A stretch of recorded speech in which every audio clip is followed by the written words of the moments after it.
I'm excited to welcome back IWI as a sponsor of the Three Gun Show. Longtime listeners will remember IWI in the Three Gun Show's runs at Red October and Kalash Bash with their Galil Ace. Available in 545 by 39, 762 by 39, and 556, the Galil Ace is an absolute dominator at AK matches. IWI has released a Gen 2 of the Ace with tons of upgrades featuring a free float M-lock handguard, an updated trigger profile, shortened safety throw, and it now ships with a Magpul CTR stock with a little cheek riser in there so you can see through your scope. And now IWI has joined the AR-15 game as well. Their Zion 15 is available in both a 12.5 or 16-inch barrel with a 5.56 chamber, and it features a free float handguard in 11.5 or 15 inches respectively. With a mid-length gas system and a 1-8 twist, the IWI checks all of the boxes at an incredibly low price. Whether you're looking for a bullpup, traditional rifle, or a pistol, IWI has several options to satisfy your needs. This episode of the Three Gun Show is sponsored by IsoTune Sport. IsoTune Sport makes advanced Bluetooth hearing protection for shooters. My hearing is very important to me for obvious reasons, and I absolutely love how quickly their tactical sound control reacts to cut out loud gunfire. One feature, though, that I never thought I would use on the range is Bluetooth technology, and I'm actually kind of loving it. IsoTune Sport Ear Pro easily connects to my phone, and from there I can listen to some Beastie Boys or Poison or even a podcast to get me in the zone while I'm setting up for practice or zeroing a rifle, something like that. And if I'm caught by surprise by gunfire from the next bay over, I know that my hearing is safe. Lately, I've been rocking the wireless in-ear caliber model because they are lightweight, have a great battery life, and won't get tangled in the buttstock of my long guns. You can check them out for yourself. I'll have a link in the show notes at 3gunshow.com. I'm pumped to be working with IsoTune Sport, and I thank them for sponsoring the show.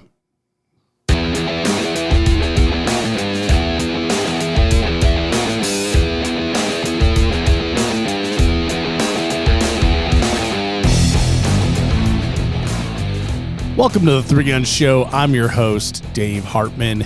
This is episode 340 of the podcast, and we are proud to be a part of the Firearms Radio Network. 3gunshow.com/340 is where you can find show notes for this episode. And today, Adam Reiser is on the show to talk about the NRL Hunter match that he recently shot in the team division. Adam teamed up with his climbing partner, Rick, lent Rick some gear, and together they took on 20 stages in Price, Utah. Find out how they shot and what they learned in this interview with Adam Reiser. Adam, welcome back to the podcast, man. Hey, buddy. It's good to see you again. It's good to see you as well. We find you in is that a conference room I'm looking at there? Yes, this would be the conference room at work. I will, in case anyone from work is listening, I will work extra hours tonight to make up for this. But yeah, this was the cleanest way to do it because the internet at my house is kind of crap. So yeah, best way to go. We got to get that Starlink. We need to get a what the hell is it called? Tesla sponsorship. Yeah. Tesla SpaceX. There we go. SpaceX. Yeah, if Elon could give us a call, we'll get that all set up. Yeah, Elon, text me after Neuralink, this. Though I don't have any desire for the Neuralink. That's I feel like this would be faster. We could skip Skype. That would be cool. It would, but I feel like it's going to come with a lot of extra stuff that I'm just not cool with. Yeah. Thanks for getting me off track right away, but I feel like you got to be in. Took 10 seconds. I know it only took 10 seconds. I feel like you got to be an early adopter on that one, Adam. And the reason being that someone's going to do it, and then they're going to be your overlords. So I'm currently saving. You know how young people save up for plastic surgery nowadays. I'm saving for Neuralink, and so as soon as that comes out, I will be in charge, and everyone shall bow down to me. Yeah, I mean. Hats off to you. I think you're going to do a great job running everything. I will be a benevolent leader for the first few days at least. Yeah. Solid. Well, man, I'm pumped to have you on the show here because you always bring the thunder, and we're talking about a new topic today, and kind of a topic we've discussed before is NRL Hunter, but you're coming at it from a different perspective because you just shot an NRL Hunter match in Utah there but you shot a team match. So what is a team NRL Hunter match? So they just started doing a team division this year, which is really interesting. So if you know NRL Hunter rule set, it's basically everybody's shooting heavy. So there's a weight limit in NRL Hunter to keep everybody from just rocking full-on PRS rifles. So the heavy division's like any gun under 16 pounds.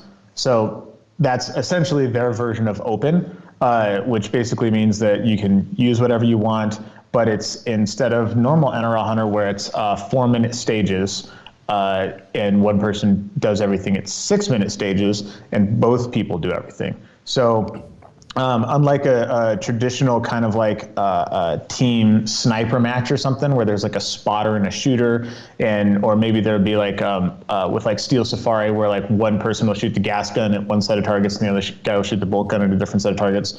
It's the same stages as all the rest of the NRL Hunter stuff, except you have 6 minutes instead of 4, and both people do all the shooting. So you can break that out however you want. You can have one guy go straight to the glass, excuse me, and talk the other guy onto targets. You can both start with glassing. You can break it out however you want, but you basically, one person has to do all of their shooting, and they like unload, yell that they're clear, and then the other person runs up and does their chunk of the shooting. So it's same blind stage format, but with 2 people. Interesting. Yeah. So to back up a little bit, NRL Hunter. So I shot the Grand Slam, I think they called it, which was their national championship last July at Cameo.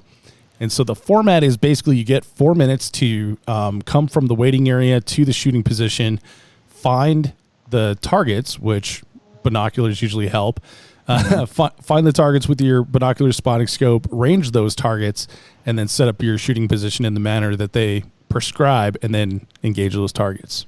Yeah.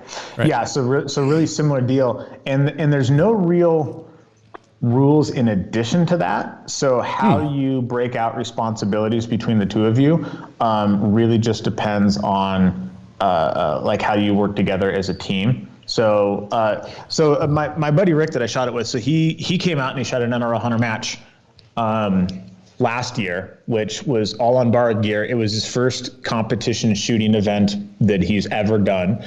And he borrowed a rifle from one of our friends, borrowed a scope from me. His dad loaded him some 308 because it was impossible to find at the time, and came down and just got absolutely massacred.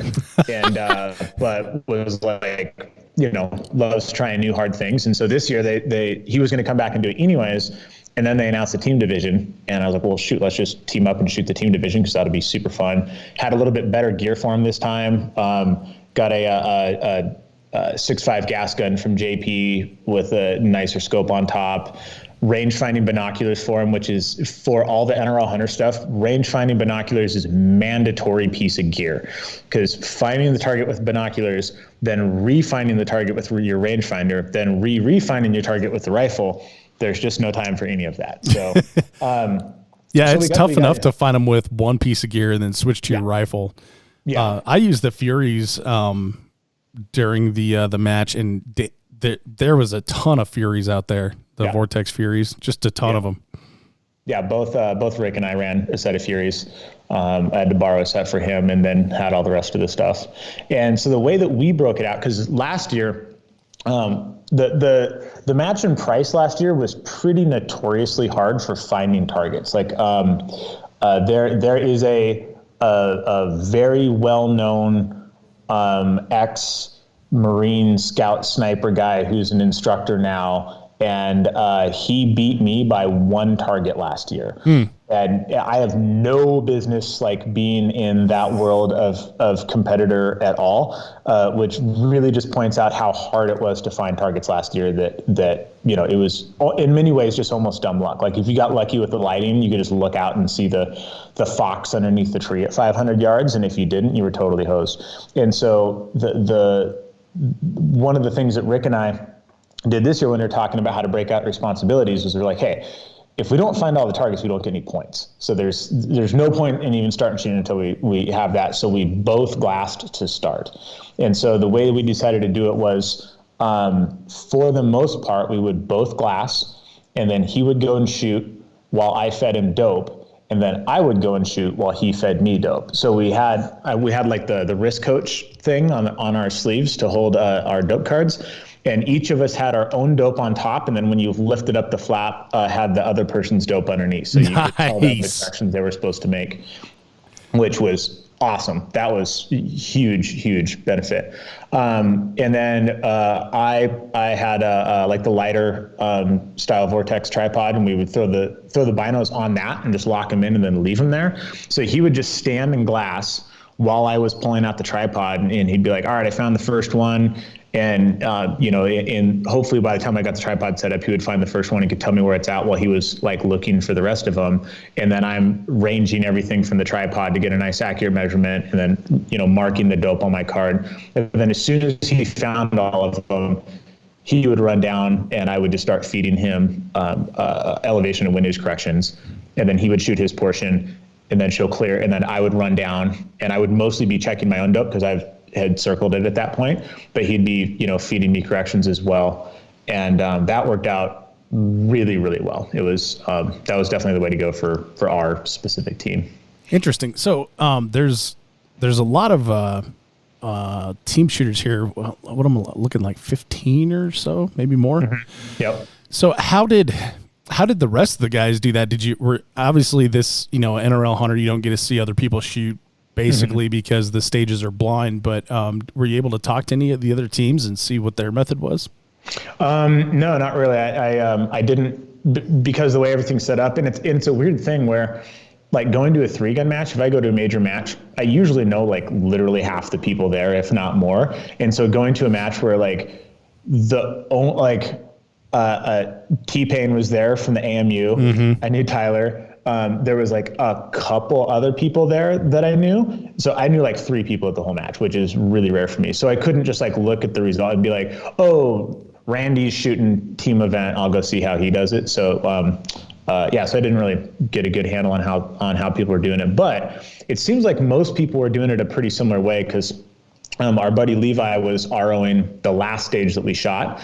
And it just happened to be a stage. It was a 1-position stage with 4 targets. And once you found the first target, which in this case was pretty easy, the other 3 targets were just like out in this open field in front of you, which is like pretty darn rare for the way that format works. And so we were like setting up, and Rick was just like, dude, I see all 4 targets. I'm just going to go shoot. So he just like ran down, and he was like on target. And I'd be like, all right, 2.3. And I would, I'm just like feeding him dope and he's shooting. And we ended up cleaning the whole stage in like 2 minutes and 10 seconds or something, which was like really fun. And afterwards, Levi said that we were the only team that did that one person went down and shot while the other person was like finding and ranging targets, which leads me to believe that most teams shot everything the way that we normally did, which is both of us find all the targets. One person goes and shoots, then the other person goes and shoots. So that's interesting, because is that really a team match then, or are you guys just sharing 3 minutes on a 6-minute clock? No, I think it is a team match. And so the interesting thing about I mean for the other competitors who are both shooting at the same time, because it's like it doesn't really seem like teamwork. Am I missing something there? Yeah, a little bit. Well, you're not shooting at the same time. One person has to finish shooting before you start shooting. Otherwise it would just be sharing 3 minutes. In some ways, the team event was easier because you had 2 people to find targets. So, like I said, last year it was notoriously hard to find targets. The sighting flags. So, really quick recap on how NRL Hunter works for those guys who haven't seen it. You walk up to a stage, they start a timer. It's 4 minutes for individual, 6 minutes for team. There's a sighting post or flag or whatever that match uses, where if you set up right over the top of that thing, you can see all the targets. Then there is a left and a right indicator, which is if you look between those things, the targets are in that wedge. Well, out where we're at, if these indicators are 5 feet apart, that might be like 9 square miles of safe. So it was really, really, really hard to find targets last year. So this year they moved in the indicators quite a bit more. And then the first target in the array would have a number placard next to it. which was the same as the numbers of the stage you're on. So both of those things helped substantially in finding targets. It still didn't solve it. Like a lot of people didn't find some targets still, but you were always going to find at least one, because you could pretty much just stand there and look out and be like, that looks like a giant white piece of cardboard. I bet there's a number on it that says the same as this stage. In worst case scenario, you're like, nope, that says 12 and I'm on 14, and you find the one that says 14. But so at least you got to shoot at something every single stage, even if you didn't find all the targets. Where last year there were a lot of stages where like just literally nobody could find the targets and they just didn't do any shooting. So so the finding the targets part was for sure way faster and way easier with two people. Then once one person goes and shoots, the other person can feed that the shooter information. So in the regular event, you're calling your own misses essentially. So if you miss, you have to understand where that bullet went and make a correction. Where in the team event, you have a spotter so they can give you corrections. And we did think about busting out like the spotting scope bino combo. So we'd have like a reticle in something so we could give corrections in mills, but there was enough moving parts. We just decided not to do that. So we sort of give like corrections in increments of targets. And then that will inform your own dope too. So we're both shooting 6.5 Creedmoors. We're shooting slightly different bullets at slightly different velocities out of slightly different guns, but our win calls are going to be like pretty darn close to the same. So you can gather information for your own run while the first person is shooting as well. So if they're holding, 2/10 off the right and hitting, it's a pretty good indication that you should probably do about the same. So I think if one person's shooting like a 6 Creed at like 3,100 feet per second, and the other guy's shooting a 6.5 at like 2,750, there's a bit of a disadvantage going there if there's a lot of wind in the match, because your wind calls aren't going to match. Yep. But so then he would shoot all those positions, and then I would call to him while he's shooting what gear to leave in what places if he's not going to use it. So, sometimes you need a tripod, sometimes you're shooting off a bipod, sometimes it's a bag on a rock or a stick or whatever. And then he would basically like, if he's not going to use the tripod for the third location, he would leave it at the second location and then leave the bag at the third location. And then I would actually shoot all the positions backwards. So I'm like regathering gear as we went, which worked out really well. Or there were some spots where the first position was really close to the sighting stick and the second position was really far. And we did flea flicker the big game changer bag like 4 times, which always got a cheer from the ROs when he would just turn and huck it like 20 yards back to me. And I'd like snatch it and throw it down on a rock and drop the rifle on there. So we were busting out all of like the old school high school football plays. We're like, Statue of Liberty on 3, break. Yeah, it was super fun. That's cool, man. I love that. Years ago, I shot the Vortex Extreme with my buddy Mike, and we, it was a team match and kind of an adventure match where you had to hike the whole thing, or not kind of, but it was. And he was shooting a 308 and I was shooting a 6.5. And that was when I learned that, like, man, if you're going to shoot a team match and you're both shooting like big guns instead of one of those carbine bolt gun kind of things, like it really does help to have the exact same caliber. And if you can, every gun's different, but if you can kind of keep the barrel length and type and stuff like that consistent, I think that's a huge advantage. Yeah, definitely. So yeah, having each other's dope cards helped a lot. Obviously having like actual same dope would have been even better. But I don't think it would have saved us anything in this. There wasn't any spots where it wasn't super windy, and even if it was, our wind calls would have been within 1/10, which is more accurate than I can shoot off of those positions anyways. Well, and I say that if you were shooting different calibers, obviously it would matter much more. If you're shooting a 308 and a 6.5, like that starts like causing some real problems. But some of the calibers are definitely nice. Yeah, and I love the team coordination of tossing the equipment to each other. That's that I think is one of the most fun parts about shooting anything that's like a team related match is working together on stuff. Like in 3-gun, when we shoot like the 3-man 3-gun type stuff, like one of the funnest things is to just watch people not not get the hell out of the way when they're tagging each other. You know, they'll run into each other chest first. Yeah, like, you know, it's like they're almost like high-fiving or something instead of like tagging. Like, you got to run past that person, not directly into them. Yeah, 100%. Well, it's interesting. So Rick is actually my partner for alpine climbing. So we've been on several Alaska expeditions so far. We've spent a ton of time like stormbound and tents together, and, you know, up on routes where, you know, we're making really, really important decisions together, you know, trying to get us to the top of the route, but more importantly, you know, let us just like live through what we're doing. And so we're pretty used to, you know, communicating, and at this point, our entire communication is pretty much like a shorthand of Chappelle Show and Letterkenny. And so we can like, it sounds like we're talking another language where, you know, like we'll get off a stage, we'll be like 6 stats, no W's. And the RO's like, what are you guys talking about? We're like, never mind. Well, and the interesting thing is so there was paper backup scoring in addition to practice score because FUDs, I don't know.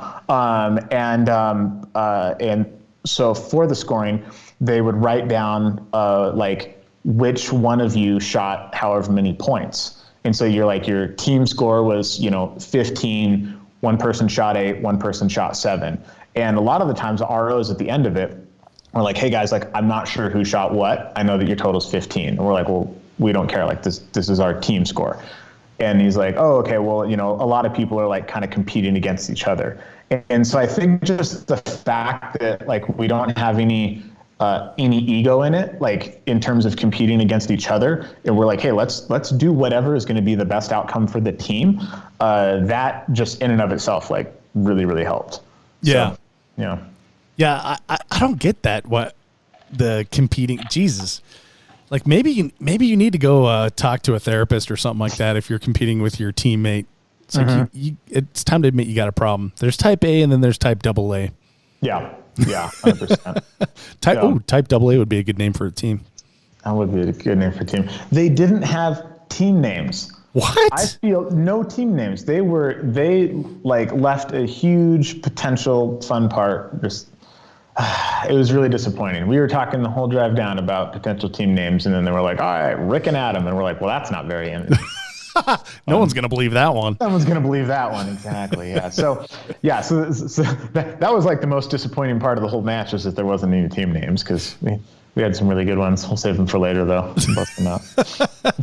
Well, I'm looking at the scores, and, you know, I've been doing the scorecards for social media and stuff like that. And this is one of the first team matches I've seen where they actually have everybody's name in there. Usually it's they just put the first person to sign up or something like that. So that's kind of cool that they did that. Yeah. So scoring is a little bit interesting in NRL Hunter compared to what we normally shoot in like 3-gun or USPSA or other action shooting. Basically every target you hit is a point, right?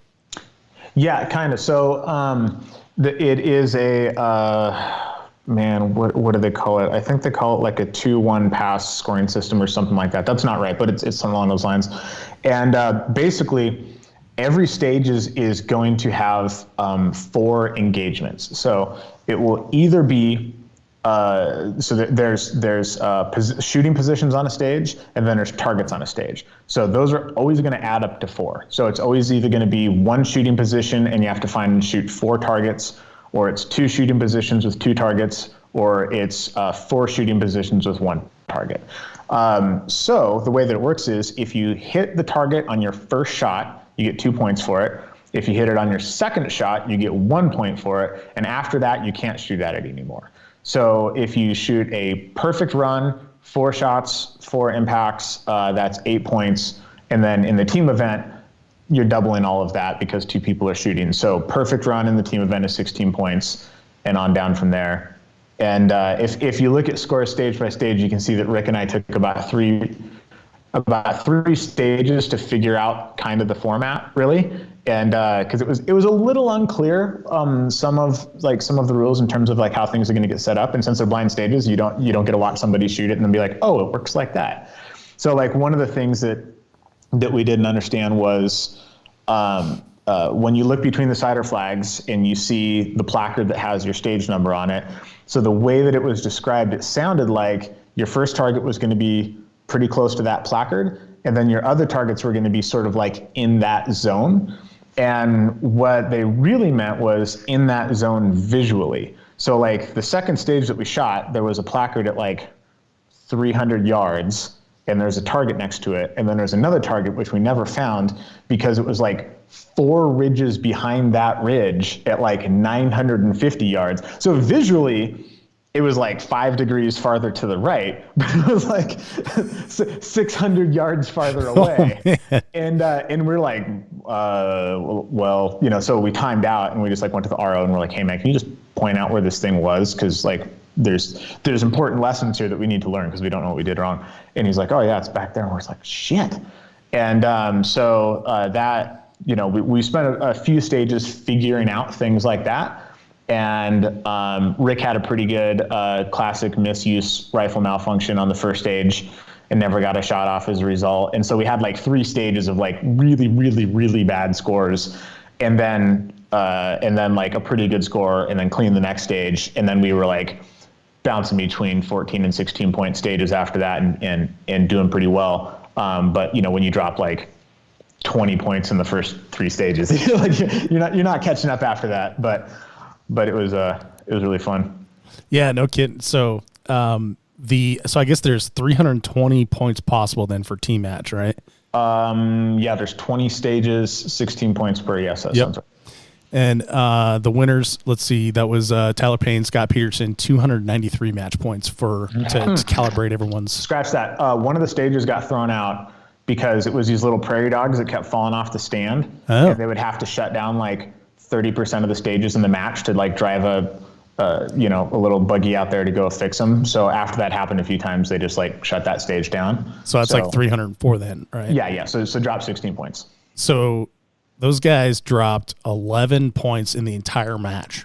Yep. Wow, that's impressive. It's impressive. Well, and last year in the individual match,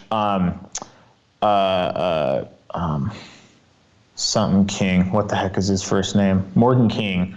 Won the match last year, and when there wasn't a team division, and he dropped 1 point. Yeah, he won the match this year again. Let's see, 149 points. Yeah, he did all right. Yeah, did all right. Yeah, that man can shoot a rifle. But the funny thing is, so Rick is super new to the competition shooting thing. This is only the second event he's ever done. He still doesn't have his own gear. He's shooting my rifle and some borrowed binos and stuff. But he's a pretty darn good bow hunter and bow shooter, and does like total archery challenge all the time, and is like shot elk with bows and things. And so he has excellent trigger control. So his like actual shooting is fantastically good.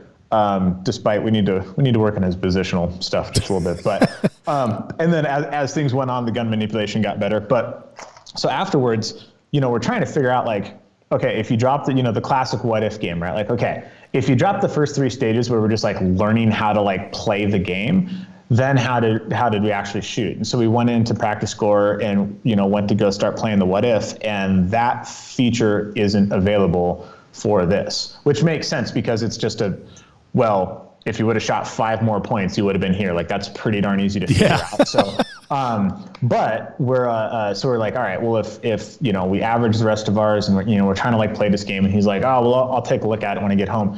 And he sends me a link to a Google Docs sheet that has like 6 tabs and like graphs of like, well, this is the average of the top 5 teams per stage relative to our average per stages, and like deep dive into the stats on this to like try to figure out like if we knew how to play the game on stage 1 instead of stage 4, like where would we have come out at? So it was pretty funny. I was like, oh shit, Rick is addicted. Yeah, that is an impressive level of what ifing, man. yeah. It was pretty hardcore. It was awesome. That's pretty cool. So back to that Morgan King guy. Yeah, so he dropped 3 points in the entire match. Yeah. Impressive. Morgan can shoot. So then does NRL Hunter go by match percentage, or do they just go by points? They do both, but it's mostly just by points. So if you just look down the list, it just drops off by points. The reason I ask is it shows it in practice score here, but I only recall them mentioning points when I was at awards. Yeah, I think the percentage thing is just like everything in practice score gets assigned a percentage. Right. But yeah, they only talk in terms of points. Got it. And then of course there is occasionally ties because there's only a finite amount of points and people will tend to bunch up, in certain spots. So for NRL Hunter, there's a power factor just like there is in USPSA, and it's pretty high. I think the power factor is 380,000. So it's basically you pretty much have to be shooting a 6.5 Creedmoor or bigger. I don't know that you could make power factor with a 6 mil without getting like really, really sporty with your load. And even at that, you have to be shooting like a reasonably sporty, like 6.5 load. So actually for my rifle, because I was just shooting like an old Remington 700 that I had a friend who's a gunsmith like blueprint the action and put a proof barrel on there, and like that's been my rig forever. And I had to shoot a hot enough load that I had a lot of like bolt lift issues with that action, because it's not like a lone peak beautiful custom built action. It just is what it is, and it was kind of like cleaned up a little bit, which is really a bummer because you can't just shoot and then run the bolt, stay on the glass. I actually have to like come up and kind of like manhandle the rifle a little bit. So it was really good incentive to not miss because follow-up shots took way longer than they normally would have. But so the way they break ties is whoever has the highest power factor at chrono, when you like sign in, you weigh your gun, which has to make weight depending on your division. Then you shoot it past the chronograph, and then that gives you your power factor. So whoever has the higher power factor wins when it comes to the tiebreaker stuff, which is pretty funny. I think that is kind of interesting. And it kind of seems like it's like NRL Hunter based that power factor on like factory ammunition, right? So to try to keep some sort of parity or maybe economics into the sport. Yeah, and the interesting thing is if you do have factory ammo, you don't have to make power factor. Yeah. Yeah, so if you just show up with like Rick just went to the store and bought some like Hornady match like 147s, and you just had to like show them an unopened box, and then that was your you were good to go. But you still have to do it though for the tiebreaker though, right? No, I guess the answer is I don't know because it never came up. So maybe if you have a tiebreaker, then you have to go shoot it past the chrono or something. But they never made him chrono at sign-in. Huh, interesting. So yeah, not really sure. I don't know what the AMU boys were shooting, but their power factor was spicy. They must be shooting. I don't think they're shooting 6.5 Creedmoors. I think they're shooting something. Is it a 6.5 PRC? Is that the new hotness? Yeah, I think they're shooting like 6.5 PRCs or something because their power factor was like 100 higher than mine, which was already like pretty sporty. So, yeah. Yeah, it's interesting all the different ways that you can game stuff and game sports. I think that's so interesting, and coming down to like let's switch to some sort of different I guess hotter cartridge or something like that, so we can have just a little bit more power there if it comes down to it. I think is kind of funny. The other interesting thing I wonder if it's that, or I wonder if it's because I was talking to those guys because I was actually kind of like rifle shopping at this match, so I was like playing with everybody's action. Which, do not start playing with other actions at a freaking PRS or NRL match, because I got home and I sent a local gunsmith several $1,000s because the action I had wasn't cutting it anymore. I'm like, anyways, yeah. So don't start playing with really nice actions if you don't want to spend a bunch of money. But I was talking to Tyler and I can't remember his partner's name. Scott Peterson. Scott, yeah. And anyways, we were kind of talking about like the weight and the power factor and trying to take the gaminess out of it. And they really liked it. They're like, yeah, like kind of the only way to really game this thing is get a rifle that's as close to 16 pounds as you can and shoot the lightest power factor that you possibly can. So it doesn't seem to me like they were trying to game it because they were like, wait for it. I think they were just rocking whatever 6.5 super hotness they're shooting in like all the other events, and that's just what they were shooting. So the talking to those guys, it didn't strike me as this was going to be like a potential tiebreaker type thing. It was more like, this is what we got on the shelf, and so this is what we're going to shoot. I gotcha. Yeah, it is interesting. The the NRL Hunter results and practice score actually have your power factor in there too. Yeah. So yours, you and Rick, I guess they just list one, or maybe that's the average or whatever. It was 405, 132. Yeah. And then Tyler and Scott were 434, 973. 434,973. Yeah, and 405 was like a 147 grain ELDM at like 2750. So it's like not an insignificant amount of juice heading downrange. Yeah. And then they have FA behind their power factor. So yeah, I think that was some people were marking factory and some weren't. Factory. Okay. So I think one of them was shooting factory and one of them wasn't. So FA is supposed to be factory ammo, was my understanding. That, who knows, maybe it's something totally different, but that was my understanding of it. Interesting.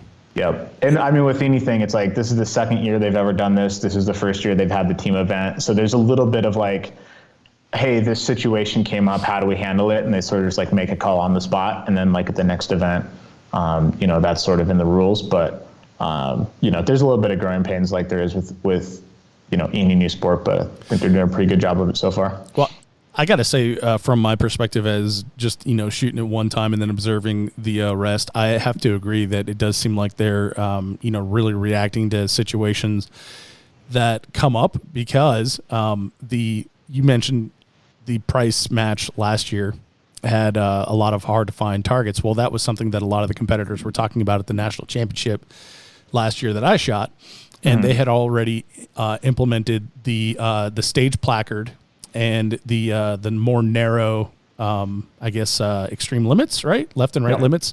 Yeah. Which I thought was super interesting. Not having it done the other way, I thought it was very useful the way they did it. And then it also really benefited you to know what stage you were on in some areas of Cameo. Yeah.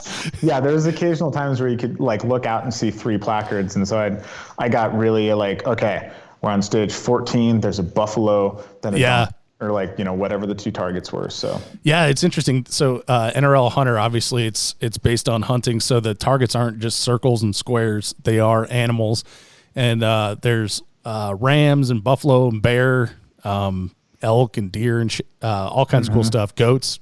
Did I say goats? Tyrannosaurus Rex. Was there a Tyrannosaurus Rex? There was a T-Rex, yeah. Oh, I didn't get to shoot T-Rex. So last year when we shot this, there was a stage with a buffalo, and I walked out and looked out at like 400 yards, and there's like a buffalo-sized buffalo target on the hill. Like I hadn't even like set up anything yet, and I just went to the R. I was like, is the buffalo the size of a buffalo? And the guy's like, yep. I'm like, all right, get him on. And so then I got to the next stage, and it was a T-Rex. And so my first question was, is the T-Rex the size of a T-Rex? And he says, it's much closer to a turkey. I was very disappointed. That's awesome. The buffalo reminds me, I got the Big Bend Blast and Dash this weekend, 5K running gun. And the first year that we did it, we weren't allowed to shoot on the black powder range, which goes out to like 500 yards because, center fire is scary. But now that we've done it for a few years, we've, shown that we're safe and we're not going to go crazy or anything. So they're letting us shoot on the black powder range again. And at 500 yards, there's a steel buffalo. And it's the very first range, and you can actually see it off of the road as you're coming in. But if you're an action shooter like a 3-gunner, you just breeze past that range and you go to the action shooting bays and you don't even notice that it's there. So in the obstacle description, you had to run up that range out to the 500-yard position, and there was something you had to do like for an obstacle. It was like pick up ammo cans, and it was like pick up ammo cans, walk around the buffalo and put the ammo cans back where you found them. And everyone, or not everyone, but a lot of people, when they were getting ready to start, they're like, well, what's the buffalo? What does it look like? I was like, do you know what a buffalo is? And they're like, yeah, it's an animal. I'm like, do you know what one looks like? Yeah. Well, you'll see it when you get there, because literally a full effing steel buffalo, you cannot miss it, is literally the only thing out there. It's brown because it's rusting. What do you mean, what buffalo? It's the only fucking buffalo out there. So at the NRL or the NRA Whittington Center in Big White Buffalo in Raton, the Big White Buffalo at the side-in range there. That was the standard like after hours, like back when slugs didn't cost $3 a piece. We'd go out there and shoot at the 500-yard buffalo with slugs. And those are the good old days. We're like, oh, I got like 50 slugs to burn. Let's go lob them at the buffalo. That's not a thing anymore. No, isn't that what gave Brian Nelson the idea for Sluggy Bear at Hard as Hell? Probably. Sluggy Bear. Yeah, I think Sluggy Bear is coming back this year, buddy. That's what he said, man. I'm excited. I cannot wait. I'm pumped. I've got a bunch of slugs, and I'm gonna go practice. Did you see my match footage from the last Hard as Hell with Sluggy Bear in it? No. So I got who did I steal long range slug beta off of? Tim Yackley had shot the stage before me, and I'm like, hey man, like how much did you hold for the bear? And he's like, oh, if you go up like 5 bears high, there's like a really, really dark black rock kind of leaning towards the left from the hillside. He's like, just hold on that rock. And I'm like, cool. So I was in a spot where I was in second place in the match. I wasn't going to catch Tim because he did Tim Yackley things and smashed everybody. But I could lose third place if I like really bombed the last stage, and Sluggy Bear was my last stage. And so I went up and you shot some shotgun stuff and then you shot the slugs. And I was like, all right, I'm just going to shove I don't remember exactly how the load worked out, but I ended up having 7 slugs in the gun. I'm just going to take 7 like real attempts at this thing, and if I don't get it, I'm just going to move on. So I did my load. I shot my shots at the beginning, propped up on the barricade, immediately saw that rock Tim was talking about, pressed the trigger straight to the rear, and there's 5-second flight time or whatever for a slug plus the sound to get back, and they're like calling hits on a radio.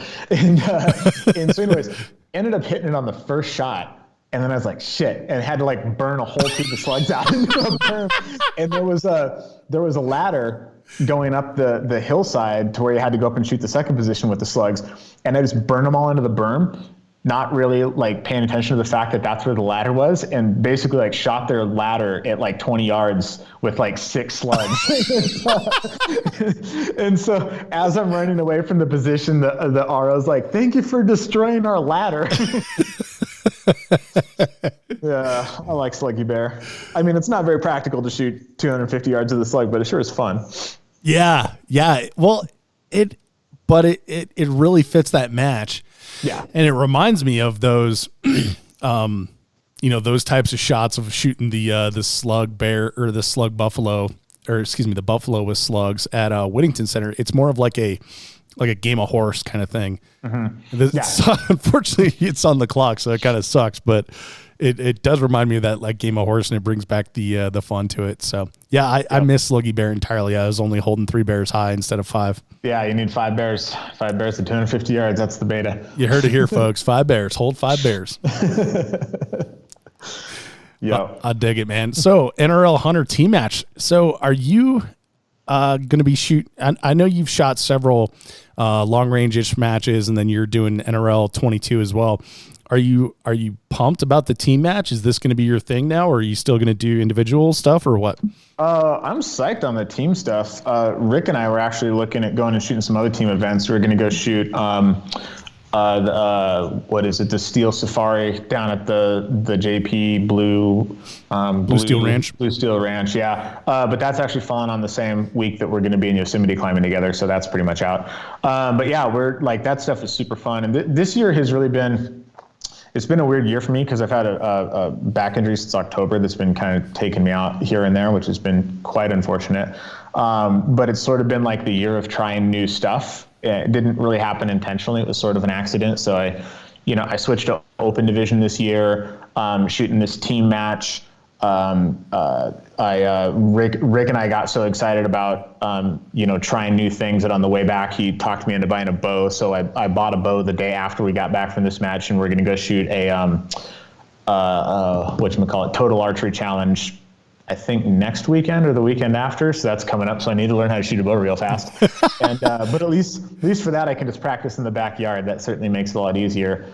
But it's been a lot of like trying new things this year, which has been really, really fun because, like I've been doing all of the things that I've been doing for quite a long time. I've been climbing for like 23 years and, shooting for 8 or 9 or something like that. And it's nice just to pick up like a completely new, even if it's like sort of a variation on what I'm already doing, like picking up something completely new and, like getting like 40% better on every stage. I mean, like at this match, we shot 4 points on our first stage because I couldn't find one of the targets, so I only got to shoot 2 shots and hit those 2 shots, and then couldn't find the other one. And then Rick had a pretty catastrophically bad rifle problem, which was like a user error. Like started off the stage by doing a closed bolt load, dropping a mag in the dirt, and then cramming that thing into the gun, and then chaos ensued, as you can imagine. So our first stage we shot 4 points, and by the 5th stage we were like pissed if we dropped a point. So it's awesome to go like through that really fast learning curve again, which hasn't like really been a thing in my life for quite a while. So it's like, this has been super fun. Like the archery stuff that I like literally just started like a week ago, just learning how to do things from scratch again has been super fun. So just like trying new stuff is like kind of where I'm at right now. I mean, I of course have a few majors coming up still that I'm going to shoot in open, and but again, like even that's new for me, where I've been going to the range and doing things with the open division guns just to have an understanding of what those times are. Because one of the problems I figured out at local matches is that in TAC, I know what my time is for like everything, right? So I can just look at a stage and be like, oh, I should definitely shoot pistol here. I should definitely shoot shotgun here. I should definitely break down a stage like this. But now that I have a dot on the pistol and, box fed mags in the shotgun and all that other stuff, like the times for everything have changed. So it's way more unclear to me at this point, like which is the better option in different places. So I'm just like going to the range and shooting random drills to get an understanding of like what those times are. So even in the things that I'm doing, I'm just like trying new stuff this year, which has been really, really fun. Yeah, I like that, man. Novelty keeps you young. You're getting kind of old. So You'll never be as old as me. Never. No. In 2 days you will, but not today. Yeah. Friday I'll be as old as you are today, but you'll be older by that time. Yeah. No, but novelty is a good thing, man. I've been messing around with a lot of different rifle sports over the last few years, and really enjoying that, like shooting AK matches, shooting the NRL Hunter. This weekend I'm shooting a 12.5 inch pistol at the Blast and Dash running gun. Exactly. And so I'm pretty excited for that. And so that type of novelty thing I think is cool. It keeps things fresh.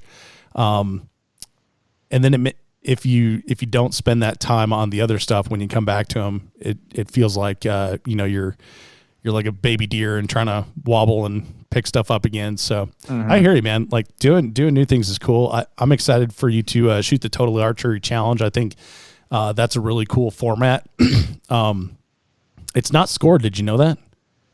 Yeah. What are you going to do, man? Like you're a hyper competitive guy. I'll be all right. Well, that's a spot where you do compete within your group. Oh, okay. When I was talking to Rick about that, and so Rick's background in that world is hunting.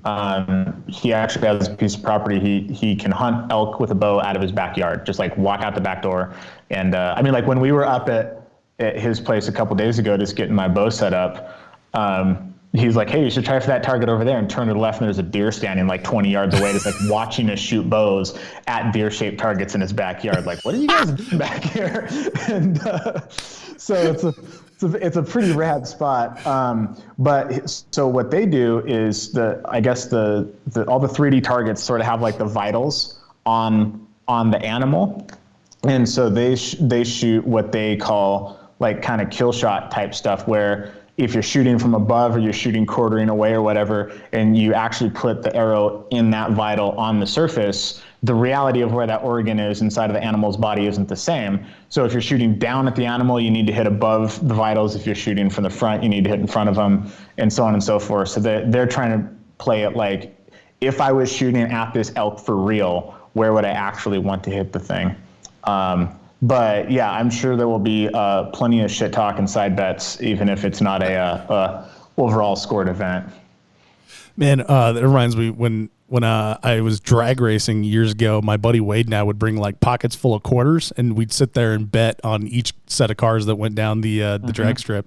And you only got like a few bucks, and really there wasn't like a whole lot to be won, but it was kind of cool because you had skin in the game each time. You want the Pepsi lane or you want the motor oil lane? It was kind of fun. Well, it's the same thing I do with I do it in like local matches where I'm trying to add a little bit of pressure to the match, because I tend to shoot really terribly at local matches these days because I've shot so many majors with like more on the line that when it's a local match, I'm just kind of like phoning it in, and I don't want to do that. I want to like shoot them well. So I'll just like pick a buddy who's kind of on par, or put like, hey, like if I can put 20% into you, then I win, and if you can stay within 20%, you win, sort of a thing. And then we do the signed dollar bet, so whoever loses, you have to sign $1 to the winner. That's like, Eric Seo beat me at a shooting, or is like way better shooter than I am, or something like that. And so I do those for classes too, where I'll shoot a drill and I'll make it clear at the beginning of the class. I'm like, hey, if anybody beats me on anything, stage, drill, draw time, whatever, like you get $1 signed from me to you, explaining to the world how much better of a shooter you are than I am. And it's cool. It just like adds a little bit of spice to everything. People have a little bit to shoot for instead of just like a crisp high five. Yeah, man. Now you got stakes. You got skin in the game. I love it. Yeah, it's super fun. Good stuff. All right, Adam. Well, thanks for telling us about the NRL Hunter team match, man. It's cool to hear that that's out there, and people want to do it. Obviously, they can check it out. NRL Hunter is all over the country in all kinds of cool places. So next for you got Total Archery Challenge, man. Good luck at that. Have fun, and give us a final thought here, something for the audience to take away before we go. Oh man, I think I already covered it, dude. Just try new things. Go experiment.